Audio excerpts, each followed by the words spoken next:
At ito na yung karugtong ng video natin. Hindi pa sila tapos kumain. Marangkada pa. Hindi parang puno yun dyan. Tapusog kayo. At dito naman sa kabila, may nagbibilyard dito. Akala ba naman kung marunong mag-bilyard eh. Ayan o. Parang may pa-side-side yung nalalaman. Akala ba naman masusyot talaga eh, no? Akala mo talaga kung may pusta eh, kung makasite eh, akala mo sure ball talaga na makashoot eh. At ayan na nga, tinira na. Akala mo naman na-shoot na eh. Ang galing talaga. Na-shoot. Pwede ka na magkipagpustahan dyan. At dito, hindi pa sila tapos kumain. Habang hindi pa sila tapos kumain, pumunta muna tayo sa may kwarto. Manigit muna tayo kung anong ginagawa nila. O yan, ayan. Ito pala yung mga ginagawa. Beauty parlor na pala sila para sa mga contestant natin. Kaya, manood muna tayo.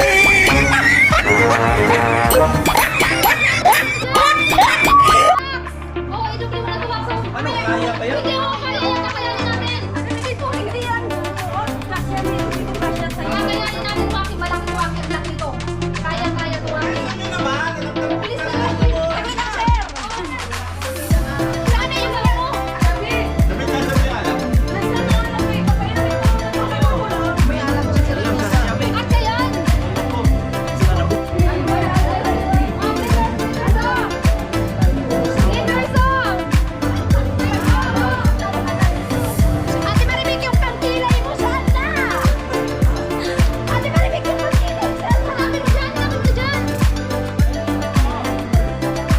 At sa kabilang kwarto naman ay busy naman yung mga boys natin, mga contestant natin, para mamaya busy sa kakabihis ng mga costume nila para sa mga best talent and best dress.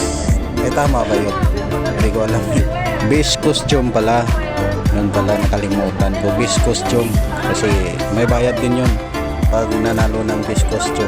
Kaya galingan yung mga boys, galingan nyo sa pag-iinarte. Ngayong gabi lang kayo maglalandi.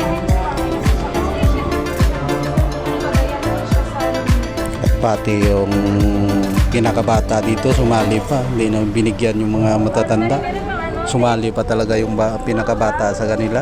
Kung baga siya yung pinaka-legend dito, sumali pa talaga. Pagbigyan mo naman yung mga apo mo, oy, siyempre papakita na natin yung finished products nila. Kaya ito na.